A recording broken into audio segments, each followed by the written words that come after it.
This is the solution video for section 1.5, problem number 3.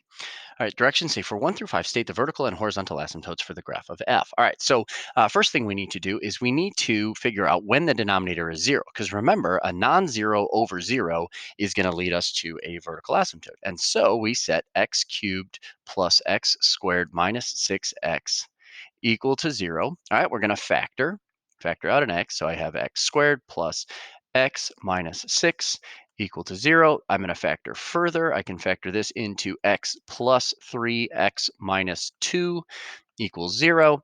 And so now I can say that x equals 0, x plus 3 equals 0, which means that x equals negative 3, or minus 2 equals 0, so x equals 2. All right, so now those three are potentially locations of vertical asymptotes. But then remember, we need to evaluate the limit as x approaches 0. Now, remember, by definition, if the limit as x approaches 0 from the left or from the right approaches an infinite value, then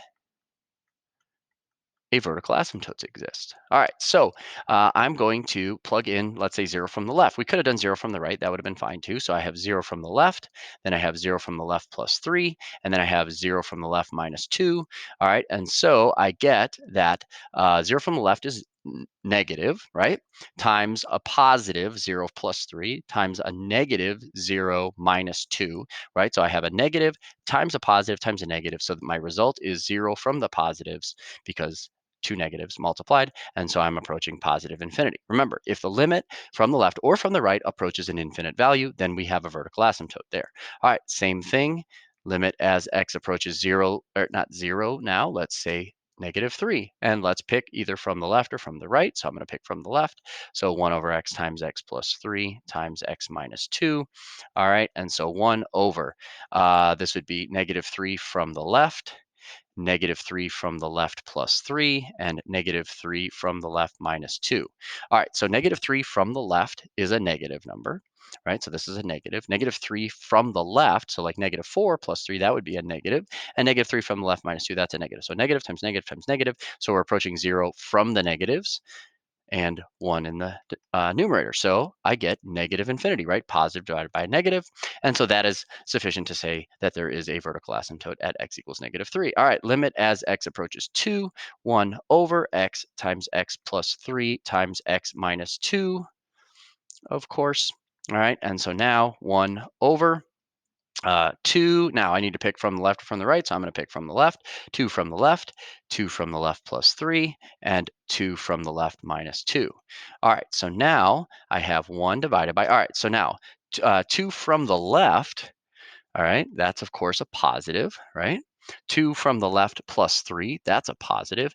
2 from the left, so like 1 minus 2, that's a negative. So positive times negative is a negative in the denominator, and so we would be approaching negative infinity. So remember, all you need to do is show that the limit from the left or from the right is an infinite value, so we can say that there's vertical asymptotes there, right?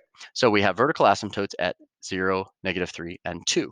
All right, and then we evaluate the limit as x approaches positive infinity or negative infinity of 1 over, and I'm going to go back to the original version, which is the x cubed plus x squared minus 6x.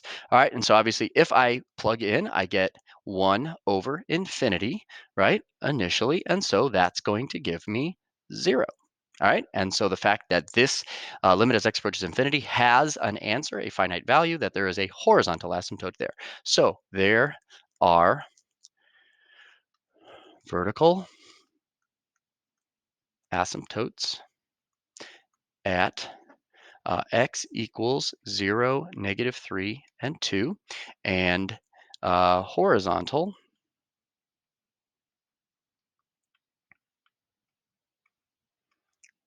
asymptote at y